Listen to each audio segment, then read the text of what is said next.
अस्सलाम वालेकुम नाजरीन। पिछली किस्त के आखिर में आपने देखा कि अरूज और इलियास आपस में बातचीत कर रहे थे। अरूज कह रहा था, इस खित्ते का सबसे भारी बोझ हम उठाएंगे इलियास। जिस तरह काफिर सलीब के साए में इकट्ठे हैं, बिल्कुल उसी तरह हमारे बहादुरों को एक परचम के नीचे मुत्तहिद होना ज़रूरी है। ये मेरा मकसद है इलियास। इलियास कहता है, अगर ऐसा हो जाए तो समुद्रों पर तुर्क अपना निशान छोड़ सकते हैं। अरूज कहता है, हम ये करेंगे इंशाल्लाह, लेकिन पहले हमें पोप के मंसूबों और रूमी ज़मीनों के बारे में तमाम मालूमात इकट्ठी करनी होगी। इस किस्त के आगाज़ में सिकंदरिया की बंदरगाह का मंजर सामने आता है। इज़ाबेल अपने सराय में मौजूद थी। इतने में उसका वालिद वहाँ पहुँचता है। इज़ाबेल उसे खुश आमदीद कहती है। इज़ाबेल का वालिद कहता है, मैं यहाँ से गुजर रहा था तो मैंने सोचा कुछ आराम कर लूँ। इज़ाबेल कहती है, जैसे आपकी मर्जी बाबा, आप आराम करें। यह कहकर वो चली जाती है। इतने में एक और आदमी वहाँ पहुँचता है। इज़ाबेल का वालिद कहता है, तुम कैसे हो जाफ़र? जाफ़र कहता है, मैं बिल्कुल ठीक नहीं हूँ हुजूर। आपकी बेटी के दिमाग में कोई जहर बह रहा है। जो लोग इस सराय के लिए मुफीद नजर आते हैं, वो दरअसल आपकी पीठ पीछे मंसूबे बना रहे होते हैं। इज़ाबेल का वालिद कहता है, क्या तुम अरूज के बारे में बात कर रहे हो? जाफ़र कहता है, जी जनाब, अरूज बिल्कुल काबिल एतमाद आदमी नहीं है। इज़ाबेल का वालिद कहता है, लेकिन मैंने तो उसे कभी कोई गलत काम करते हुए नहीं देखा। जाफ़र कहता है, वो जाहिर नहीं होने देते, लेकिन वो सिर्फ ताकतवर होने का इंतजार कर रहे हैं। सराय का हर आने वाला काम अरूज और उसका भाई ले लेते हैं, और वो जो कुछ छोड़ते हैं वो हम जमा करते हैं। जब अरूज काफ़ी ताकतवर हो जाएगा तो वो इस सराय और आपको नुकसान पहुंचाएगा। इज़ाबेल का वालिद कहता है, देखो जाफ़र, कोई छोटी सी कश्ती भी हमारे इल्म के बगैर बहर रूम में दाखिल नहीं हो सकती, और तुम कह रहे हो कि दो आवारा तुर्क ताकतवर होकर मुझे और यूनिटा के इलाके को नुकसान पहुंचा सकते हैं। जाफ़र कहता है, जूं जूं उस्मानी और वीनस के दरमियान आर्जी सुलह के साल तवील होते जा रहे हैं, आपकी यादाश्त कमज़ोर होती जा रही है। आप ये जान लें कि कमाल रईस नौजवान मलाहों को तरबियत दे रहा है। आपको क्या लगता है कि वो माजी भूल गए हैं? जब वो बहरे रूम में आग लगाएंगे तो सोचें कि सिकंदरिया में सबसे पहले आग कौन लगाएगा। यह सुनकर इज़ाबेल का वालिद सोच में पड़ जाता है और कहता है, अभी तुम जाओ, इस बारे में बाद में बात करते हैं। इसके बाद काली मिनोस की बंदरगाह का मंजर सामने आता है।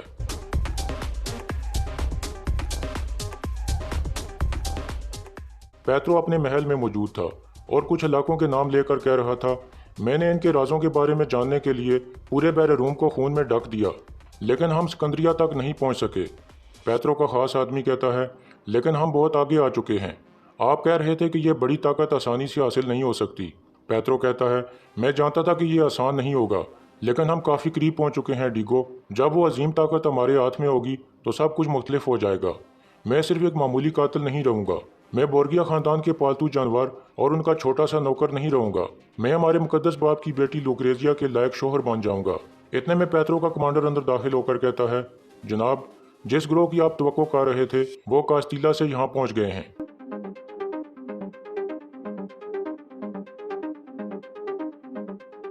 पेत्रो बाहर आता है तो ग्रोह का सरबराह कहता है, हुजूर, पोप हजरत के हुक्म से हम पूरे एब्रीन जजीरे से वैशी अरबों के गंदे निशानात मिटा रहे हैं।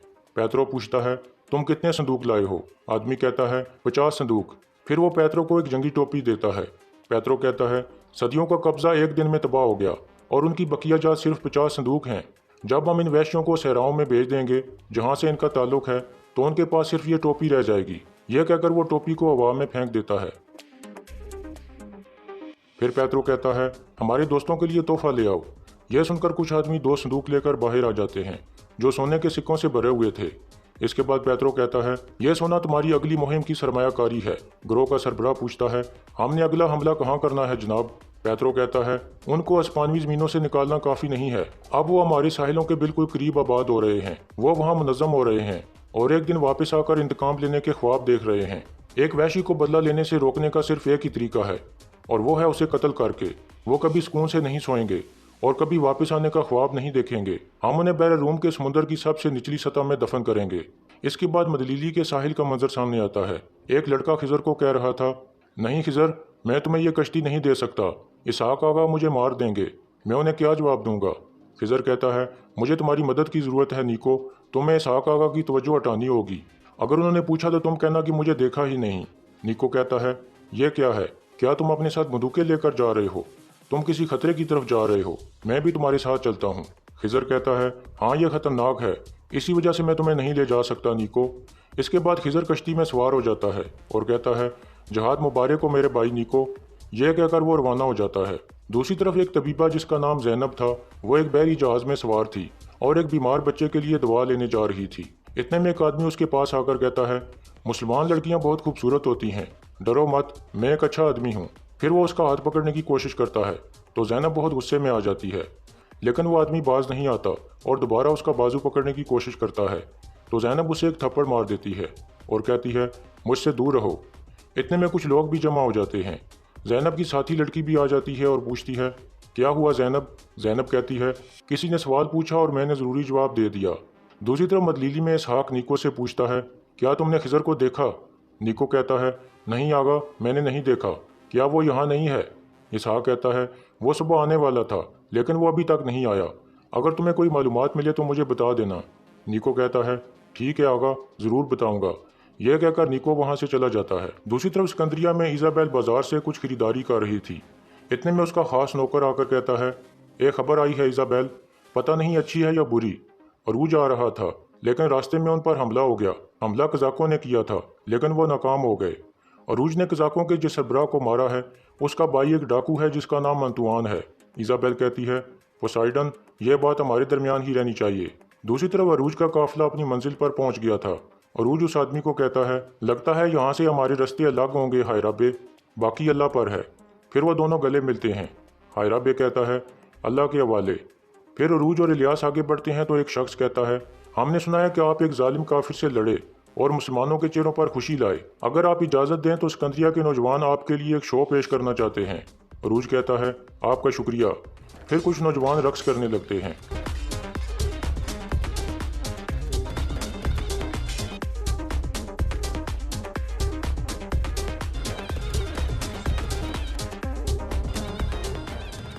फिर इलियास कहता है, आगा रईस, खाना खाने चलते हैं, इज़ाबेल ने आपके लिए खाना बनाया होगा।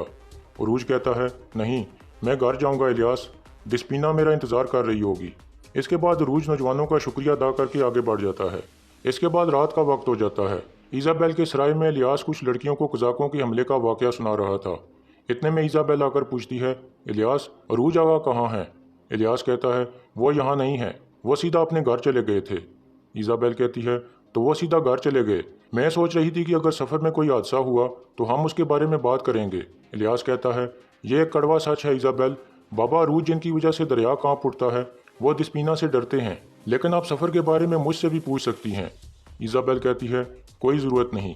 यह कहकर वो चली जाती है। फिर एक लड़की इलियास को कहती है, तुम औरतबाज के तौर पर जाने जाते हो लेकिन तुम औरतों की रूह के बारे में कुछ भी नहीं जानते। इसके बाद अरूज के घर का मंजर सामने आता है। अंदर अरूज और उसकी बीवी खाना खा रहे थे। दिस्पीना कहती है, जब आप समुद्र में थे तो मेरा दिल बहुत घबरा रहा था। मुझे लगता था कि जैसे मेरा दिल परिंदे की तरह उड़ जाएगा। मैं सोच रही थी कि कहीं मेरे अरूज को कुछ हो ना गया हो, लेकिन आप सही सलामत वापस आ गए। अरूज कहता है, अल्लाह का शुक्र है जिसने हमें दोबारा मिलाया। कुछ देर बाद अरूज कहता है, मेरे ख्याल में हमें मदलीली जाना चाहिए ताकि अपने भतीजों को गले लगा सकूं और अपने बड़े भाई बाबी और छोटे भाई खिजर से मिल सकूं। दिस्पीना कहती है, यह तो बहुत अच्छी बात है और हम मेरे बाबा के साथ भी कुछ वक्त गुजार लेंगे। मुझे यकीन है कि इतने अरसे में उनका गुस्सा ठंडा हो गया होगा। उरूज कहता है, इंशाल्लाह दिस्पीना। इसके बाद एक शख्स दिखाया जाता है जिसका नाम किलिज था। इतने में उसका बेटा आकर कहता है, आपने मुझे बुलाया बाबा, हुक्म करें। किलिज कहता है, मैंने अपने बेटे का नाम शाहीन रखा था ताकि वो अकाब की तरह दुश्मन को अपने पंजों से मार सके। मुझे एक ऐसी खबर मिली है जिसने मुझे बहुत खुशी दी है। तुर्क जंगजुओं में से एक ने उस अंतुआन के गलीज भाई को कत्ल कर दिया है। शाहीन कहता है, क्या एनरिको मारा गया है? क्या ये काम कमाल रईस के हमले में से किसी ने किया? किलिज कहता है, नहीं, बाबा अरूज और उसके भाई ने। शाहीन कहता है, वो अरूज जो मदलीली में मुहाफिज का काम करने के लिए कुछ भी कर सकता है। किलिज कहता है, उन्होंने अंतुआन के भाई को उसके अपने ही जहाज में झंडे की तरह लटका दिया और तुम उन लोगों को हकीर समझते हो। काश के मेरा बेटा भी ऐसी बहादुरी दिखाता कि मजलूम लोग उसके लिए दुआ करते और लोग कहते कि किलिज के बेटे ने ऐसा काम किया है। हम अरूज और उसके भाई से कल मिलने जाएंगे। शाहीन कहता है, हम उनके पास क्यों जा रहे हैं? उन्हें यहाँ आने का हुक्म दें। तो किलिज कहता है, बेटा, बहादुर आदमी एक दूसरे को बोझ नहीं समझते, वो एक दूसरे का सहारा बांधकर खुद को नाकाबिले शिकस्त बना देते हैं। एक दिन तुम समझ जाओगे।